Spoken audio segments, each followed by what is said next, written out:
I moved out here in 2014 to revive the defunct farm, basically, that had been my grandparents' farm.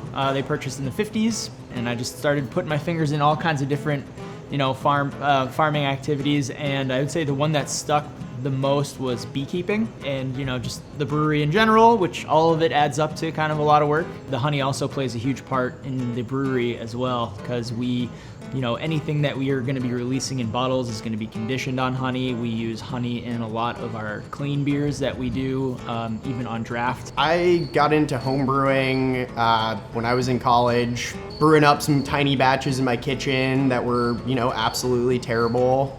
Took it from, just a little thing on the stove to, oh no, you actually can use all these different pieces of equipment. There's all these techniques, so much you can do beyond just, a little kit.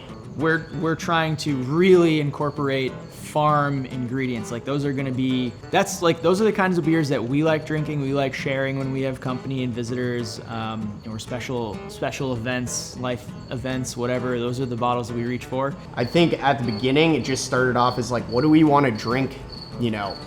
What do we want to drink and what do we want to try and make ourselves? So we would say, I want to try to make classic German pills, and that would turn into a couple of batches of trying to get it right. We're able to do all of our brewing on spring water from, a well that's less than 50 feet deep, and it's been a drought and we're still cooking. Everything grows here, wild thyme and brambles, and I've even found wild cucumbers growing places. Everything grows out here. There's tons of water. It's lush. It's underserved, and it's surrounded by giant populous, cities and on all sides of it. We love the hazy IPAs as well. I think they're their own beast.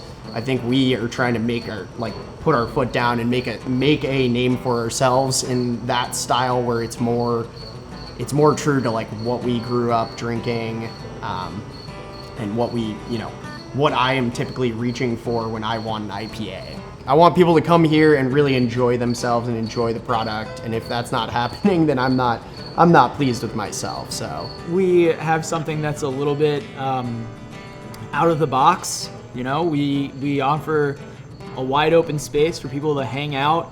The first piece of equipment we purchased was our cool ship, which is very strange. Most breweries are like, well, you're probably going to need the thing to make the beer before you buy the cool ship. But we have a hard pipe that goes upstairs from the brew house up to our cool ship room. Once the wort is all in there, we'll open up the windows, get some ventilation, some air moving through the room, and we'll let the beer cool overnight.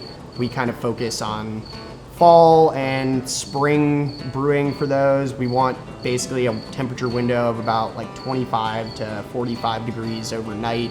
If there's a region that has a lot of good breweries in it, that's just better for the region because more people are going to travel to visit and patronize all of those breweries. So it's good for everybody.